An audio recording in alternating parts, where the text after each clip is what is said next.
programa hay una mesa distinta. Estamos aquí para hablar de historia y en esta ocasión el tema que abordaremos es del 68 a la elección del 2018. Democracia, transición o transformación. Mi nombre es Carla Mote, soy historiadora y les doy la bienvenida a esta mesa, mis queridas colegas, Cristina Gómez, historiadora.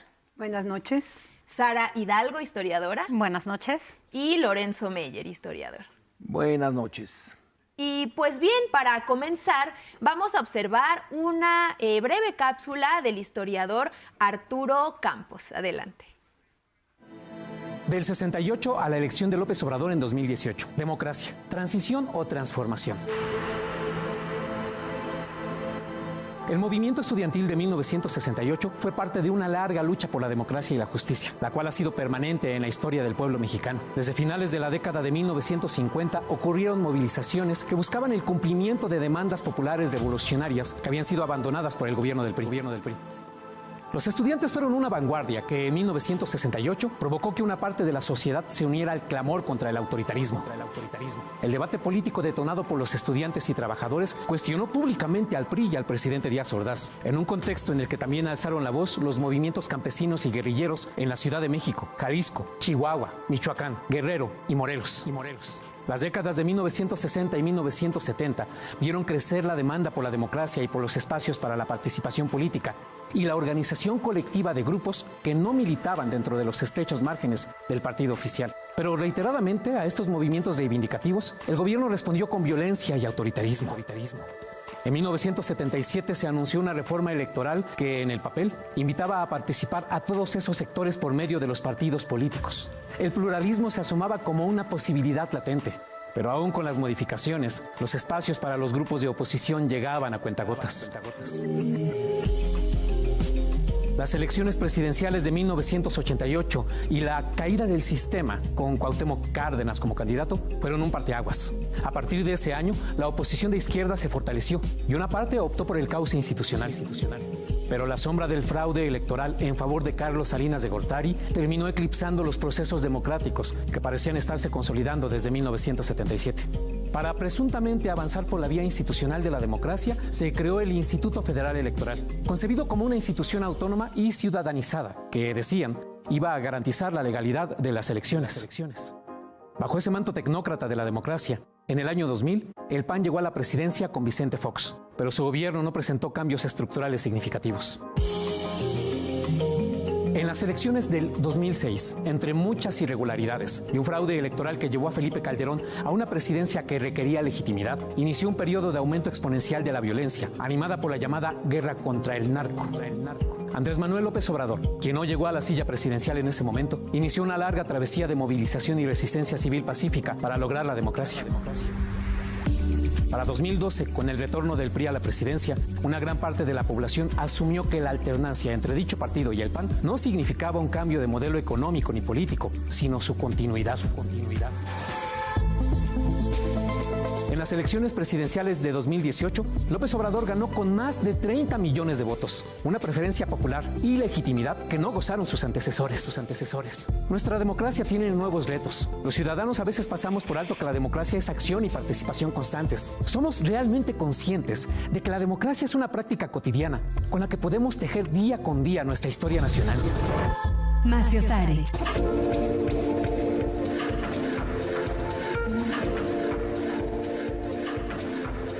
Pues bien, después de haber observado esta breve cápsula en donde hace un recorrido por alrededor de 50 años de historia, observamos muchos acontecimientos que pues nos hablan de este gran concepto que gira en torno a nuestro sistema político y que en la actualidad tiene una relevancia fundamental. Estamos en el año en el que habrá elecciones inéditas para el Poder Judicial, ya incluso estamos en las campañas y yo quisiera agradecer al público porque porque estos temas los ponemos sobre la mesa gracias a sus comentarios. Recogemos estas opciones de temas y el de democracia fue uno que se repitió en varias ocasiones. Entonces vamos a abordarla desde el movimiento de 1968 hasta la elección del 2018, pero sin duda pues habrá referencias también del presente, porque es una cuestión que se discute mucho en la actualidad. Entonces, pues si gustan, arranquemos con una reflexión inicial.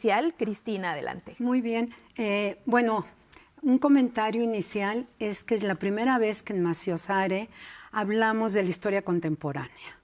Y eso es muy importante. Yo creo que se inician una serie de programas sobre la historia contemporánea. La otra parte es que aquí hemos insistido en que nosotros concebimos la historia como proceso. Y efectivamente aquí se abre un proceso histórico.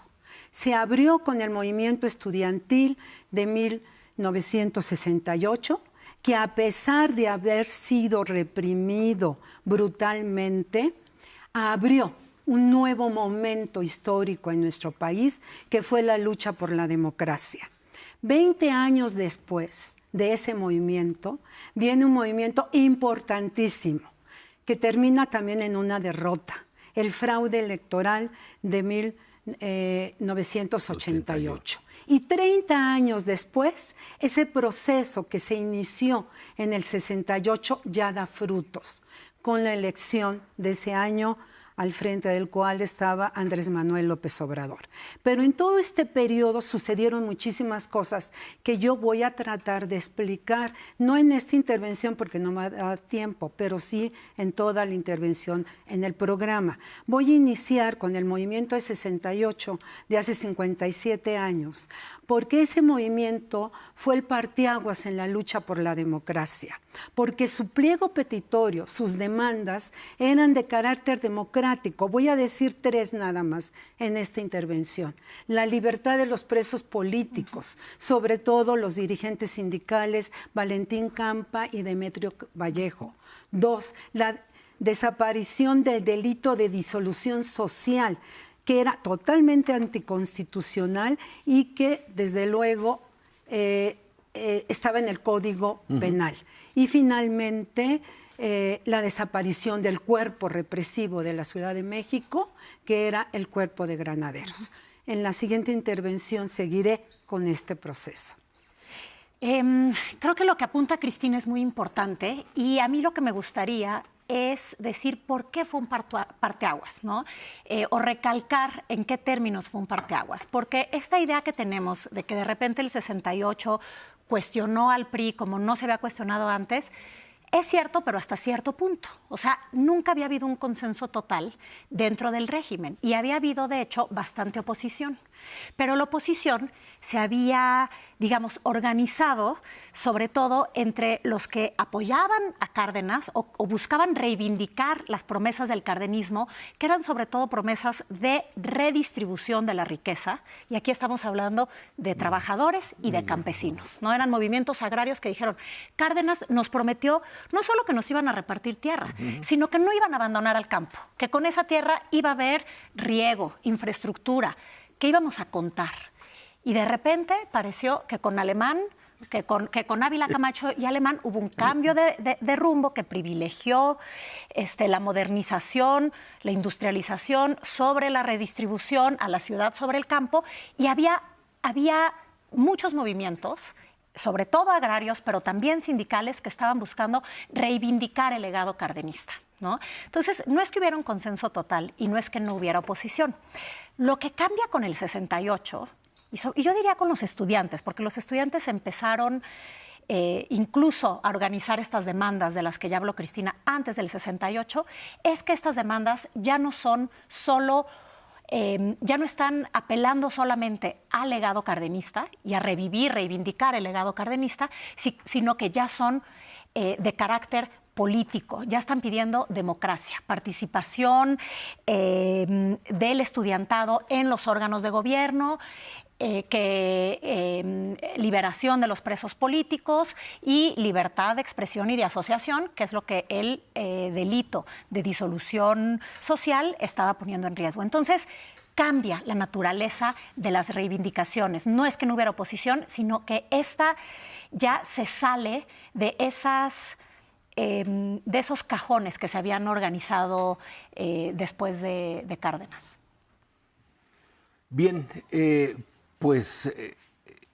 creo que para realmente aquilatar lo que va a venir en el 2018, tenemos que empezar por reconocer que México no fue democracia nunca, aunque formalmente sí, pero en la realidad, y sobre todo después de la Revolución Mexicana, fue uno de los más notables sistemas autoritarios del mundo, comparable en algunos puntos con el de Nasser en Egipto, el de Kemal Atatürk en Turquía, e incluso el de Franco en España. Pero el nuestro decía que era democracia. Y jugó como pocos con esa dualidad en la forma, muy moderno, muy democrático, y en el fondo un sistema autoritario que jugaba con dos cosas. La cooptación, fueron maestros en cooptar a posibles disidentes, tenían un lenguaje revolucionario, entonces a cualquiera que desde la izquierda empezara a hacer ruido se le podía ofrecer un lugar. Pero cuando era necesario llegaba a la represión, y una represión sin medida. No había nada que pudiera interferir en el poder presidencial cuando decidía que había que acabar con un movimiento. El 68 fue una muestra porque venían las Olimpiadas. Y las Olimpiadas era exponer ante el mundo la modernidad de México, y que les salgan los estudiantes con manifestaciones demandando democracia cuando se suponía que éramos una democracia. Entonces son los límites del sistema autoritario mexicano. No, ahí es la represión a rajatabla, y eso es lo que vamos a ver en las otras intervenciones. Así es, pues después de un breve corte vamos a continuar platicando acerca de la democracia en México. Volvemos. YouTube Live y todas las aplicaciones de podcast. Maciosare.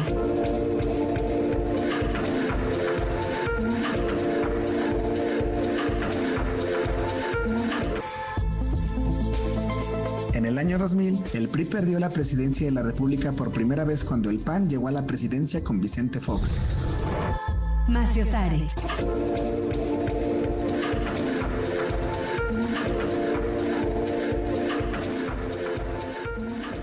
Estamos de vuelta en Maciosare, en esta mesa de los viernes de Historia y Humanismo, en esta ocasión platicando acerca de la democracia en México. Y bueno, yo muy brevemente quisiera también comentar que yo recuerdo mucho que en los procesos electorales, pues era común que saliera el consejero presidente. En su momento, pues me tocaba ver a Lorenzo Córdoba decir que estábamos en una joven democracia.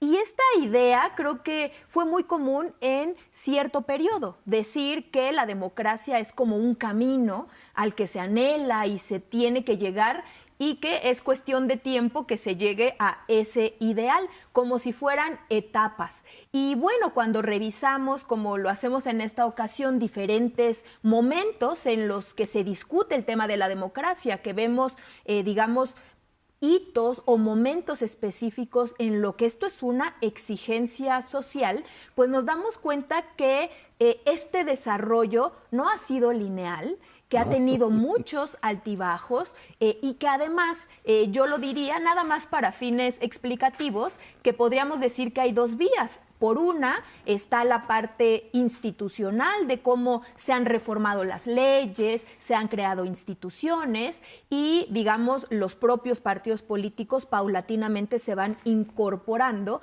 al pluripartidismo. Pero por otro lado está la lucha de la sociedad, de grupos políticos organizados dentro de la sociedad civil, dentro de la ciudadanía, y entonces vemos que en muchos momentos estos confluyen y que además no es casualidad que esta confluencia, que en algunos momentos es muy nítida, lo vemos justo del lado de la izquierda. El 88 es paradigmático porque un movimiento social de gran calado que se opone a un fraude electoral logra asentarse en una propuesta política específica. Pero bueno, hay muchos momentos para seguir platicando de esta historia.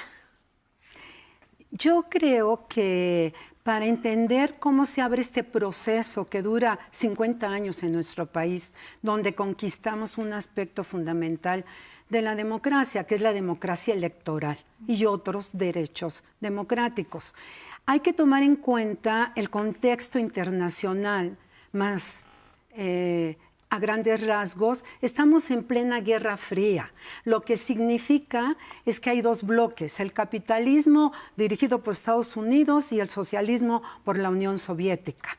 Nosotros obviamente estamos del lado, el país del capitalismo, pero viene la Revolución Cubana, que tiene una influencia en México impresionante. En el 59 es el triunfo de esta revolución, y con ello viene todo un movimiento antiimperialista que encabeza de alguna manera Lázaro Cárdenas, con el Movimiento de Liberación Nacional.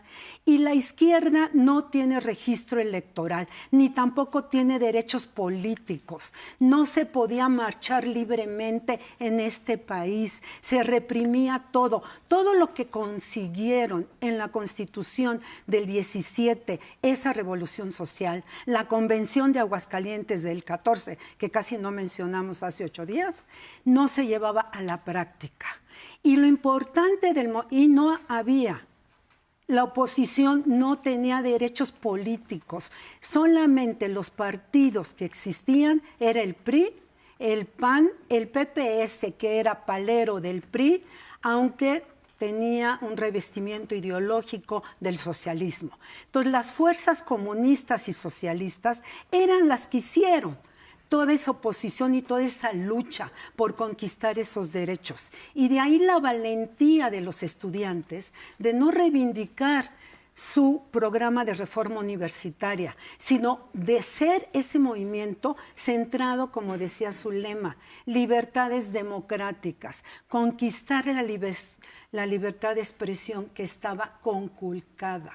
Finalmente este movimiento fue derrotado, pero 3 años después vino otro, que fue el movimiento del 10 de junio, la misma generación. Tenemos otro presidente, que es Luis Echeverría, y que ahí quiso manipular y se trajo aparte de la intelectualidad dirigida por fuentes que habían sido solidarios con el movimiento de 68, y ese movimiento de 71 también reivindicaba las libertades democráticas, la reforma universitaria, en contra del autoritarismo en las universidades, de la antidemocracia, que no solamente era el régimen político, sino en las universidades lo vivíamos y lo seguimos viviendo. De tal manera que ese movimiento, con esto termino, dio origen la represión del 10 de junio a una división muy dolorosa en nuestro país. Una parte de esa generación continuó luchando por las libertades democráticas, por la vía democrática, a pesar de la represión, y la otra se fue a tomar las armas. Y esto es la guerrilla durísima en nuestro país de los años 70, que en la siguiente intervención me gustaría ligarla con el triunfo de Cárdenas en el año de 88. Bueno, un elemento importante en la democracia es la información, y la información está ligada a la prensa. Entonces, ¿qué pasa con este medio indispensable? No hay forma de tener democracia si no se tiene información, si no existe el ciudadano informado. Y en México es en el siglo XX, bueno, desde el siglo XIX, la sutileza con que el gobierno controla la prensa. Ahorita estamos en el Canal 11. pero durante mucho tiempo, y en la prensa incluyó desde luego la televisión, la desinformación sistemática en un régimen de partido único. Algunos de mis colegas dicen, no, el PRI nunca fue de partido único. Sí, estaba el PAN, estaba el PPS, etcétera. Era el único. No, que es dominante. Nada. Es un control, el partido, la Secretaría de Gobernación, el control sobre la prensa, en parte con dinero. ¿El Poder Legislativo? Y el legislativo ya ni lo contamos, porque simplemente en un sistema autoritario el legislativo es adorno. Pero la manera de cooptar a la prensa de forma sistemática y de evitar el contacto del público mexicano con lo que estaba ocurriendo, con lo que debería de ocurrir en la democracia, la pluralidad. Democracia es pluralidad. Bueno, no había pluralidad y además se aislaba del mundo. No nos da tiempo, pero de repente hasta la tecnología empezó a ser importante. Hay otras fuentes de información hoy. Y en el 68 se vieron las primeras influencias de las fuentes de información externas que le inyectaron a México el dinamismo que ya existía en otras zonas del planeta. Porque era un movimiento global, estaban levantándose los jóvenes inconformes en diferentes lugares del mundo y responde la situación de los estudiantes mexicanos también a ese descontento global en plena Guerra Fría. Entonces le imprimen, digamos, las demandas propias de nuestro país, pero era un momento de gran efervescencia juvenil. Sí, yo creo que la Guerra Fría, que también ya apuntaba Cristina, es un contexto que no podemos dejar de lado. Porque, por un lado, después de la Revolución Cubana, ¿no? La efervescencia de la juventud, del estudiantado. Acuérdense que, además, el Che Guevara había sido un estudiante de medicina. O sea, él no venía de las luchas obreras o agrarias de América Latina. Y su imagen, ¿no? Que se empieza a reproducir, playeras, pósters, se vuelve el símbolo del papel que tiene esta juventud, estos estudiantes, en luchar contra el imperialismo. Entonces, también contra el imperialismo norteamericano, por supuesto, ¿no? Entonces, también hay algo del papel, del protagonismo de los estudiantes, que ellos mismos, ¿no? estaban convencidos de que tenían el compromiso, el deber y el papel de luchar por la democracia en el país y por un mundo más justo en la Guerra Fría. Y una última cosa sobre la Guerra Fría. También los gobiernos en América Latina se están volviendo mucho más violentos y mucho más represores. El PRI, como dijo el profesor, ya había reprimido y ya tenía, no es que tuviera límites, pero cuando ya se quería deshacer de alguien. Acuérdense que mataron a uno de los líderes agrarios más importantes del país, a Rubén Jaramillo, en el 62. Lo que sí es distinto con el 68 es ya hacerlo en una plaza pública, en plena luz del día, y decir, no estamos dispuestos a tolerar ninguna de estas demandas. Y con el tipo de reivindicaciones del movimiento. Y con reivindicaciones que además eran también legítimas, ¿no? Estaban en la Constitución. Exacto, de regreso a la legalidad. Y a donde se unieron obreros, campesinos, amas de casa, digamos, de pero no es lo mismo hacerlo sectores. En una zona rural, en Xochitepec, donde matan a Jaramillo, que ya hacerlo en el centro de la ciudad. Y eso sí cambia las reglas del juego y, como dice Cristina, va a convencer a muchos de que el único lenguaje al que va a responder el gobierno es la violencia. Y yo sumaría otro importantísimo movimiento estudiantil también en este proceso de la democratización, que ahora pensando en los jóvenes, en este ímpetu que hay por cambiar las cosas, que ya dijimos en el 68 responde a cierto contexto global, a que venían las Olimpiadas, y también a la crítica puntual y directa que se ve hacia el presidente Díaz Ordaz.